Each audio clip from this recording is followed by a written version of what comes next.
మహబూబాబాద్ జిల్లా కేంద్రంలోని RTC bus stand సమీపంలో శ్రీ లక్ష్మీ గణపతి బాలాజీ ట్రస్ట్ ఆధ్వర్యంలో 25 లక్షల రూపాయలతో వెండి గణేష్ విగ్రహం, మట్టి ప్రతిమలను ప్రతిష్ఠించారు.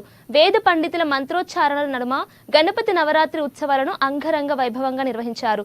తొలుత పంచామృత అభిషేకం, గణపతి పూజ, పుణ్యవచనం, నవగ్రహ తదితర పూజలు శాస్త్రోక్తంగా నిర్వహించారు. అనంతరం భక్తులకు తీర్థ ప్రసాదాలు అందించారు. పర్యావరణ పరిరక్షణకు మట్టి గణపతులను భక్తిభావంతో పూజించాలని, మట్టి ప్రతిమను ప్రతిష్ఠించామని నిర్వాహకులు తెలిపారు. ఈ ప్రాంతంలో గత 30 సంవత్సరాలుగా గణపతి నవరాత్రి ఉత్సవాలు నిర్వహించడం జరుగుతుంది.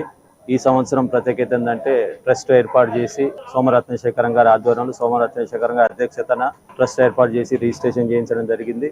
దీంట్లో 30 మంది సభ్యులండి, 62 మంది వెండి దాతలు సహాయ సహకారాలతో 18 కేజీల వెండితోటి గణపతి విగ్రహాన్ని పీఠాన్ని తయారు చేయడం జరిగింది. ఈ నవరాత్రుల వాటిని ప్రతిరోజు ఉదయం 5 గంటలకి అభిషేక కార్యక్రమాలు, పంచామృత అభిషేకాలు, పండ్ల రసాలు, గంగాజలం వీటన్నిటితోటి అభిషేకాలు నిర్వహించడం జరుగుతుంది. ఈ నవరాత్రులలో 13వ తేదీ శుక్రవారం రోజు కుంకుమ పూజలు మహిళామణులకి, 14వ తారీఖు రోజు అన్నదాన కార్యక్రమం, 15వ తారీఖు రోజు వెండి దాతలందరితో సామూహిక పంచామృత అభిషేకము, ఆదివారం రోజు నిమజ్జన కార్యక్రమం నిర్వహించారు.